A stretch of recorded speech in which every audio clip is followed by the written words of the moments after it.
Okay team, I'm going to show you all you need to know about Google Meet. First, there's a couple ways to get there. You can just go to Google and then click on the waffle and then click on Meet, and that will take you there. Or you can just type up here in the heading meet.google.com. So the first thing you're going to do is start a meeting. You can call it whatever you want.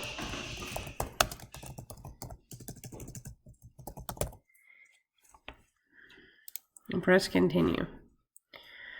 Now, once you're in this meeting, it's a good time to check your settings. One, make sure your camera is facing the correct way. Make sure these little things right here are going up and down. That means the microphone is picking up your voice. And then if you are having problems and one of those two things aren't working, then you're going to click on these three dots. And then you're going to go to settings. And then, so for audio, if your sound isn't picking up, you can switch to one of these other settings. Like I have a Bluetooth headset connected, or I could choose one of these other ones.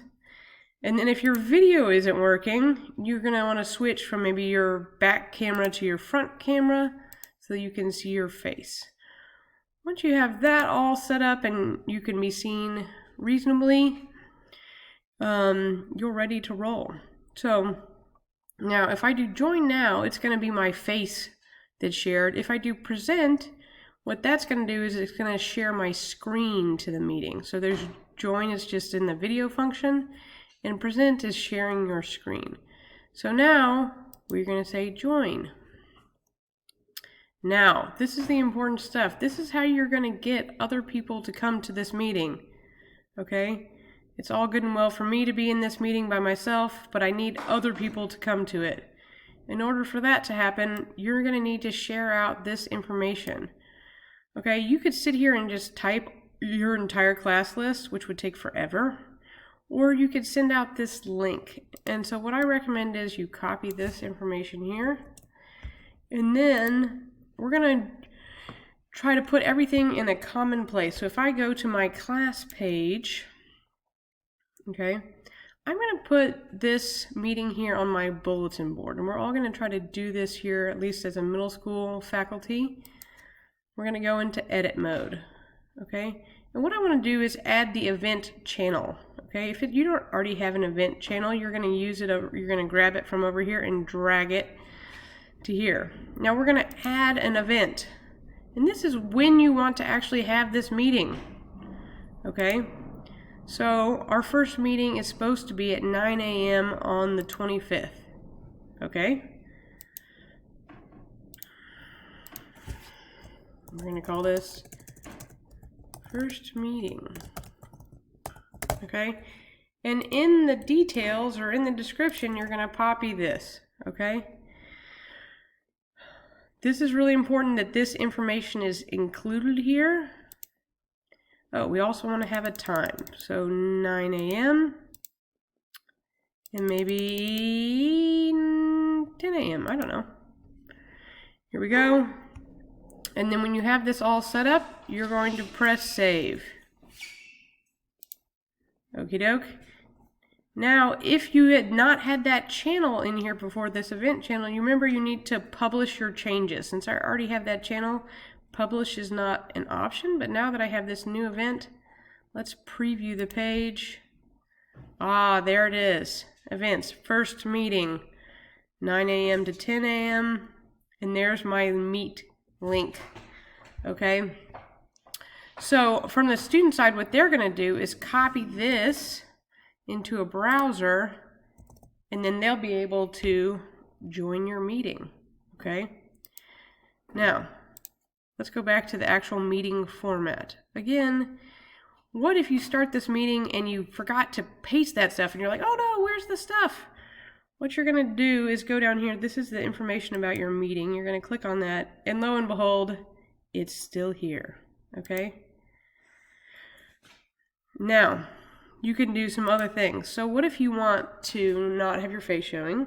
You want to have your screen showing because you're going to show them how to do stuff. So what you'll do for that is you're going to choose Present Now. Okay? And you can have an option to choose your entire screen or just a window. And then it's going to give you a view here, and then you're going to say share. And then from the point of view of everybody else, what's going to happen? Oh, here we go. It's looking at me. I'm presenting to everyone. It's loading. And what it's going to do is show my screen to everybody else who's in the class. Okay? So at this point, I could go to the portal and show them how to do a discussion board or whatever else I want to do. And when you're done with this, you're just going to say, stop presenting. Okay? Now, there's some other things we want to do. When we do a meeting with our students, we want to record that meeting because some people are just not going to be able to make it. Okay? So you want to record the meeting, and when you do that, the recording will show up in your Google Drive folder in like a folder called Meetings, which is pretty helpful. Okay? Now, in this Meet setup, there's also some other things. You have the chat bar.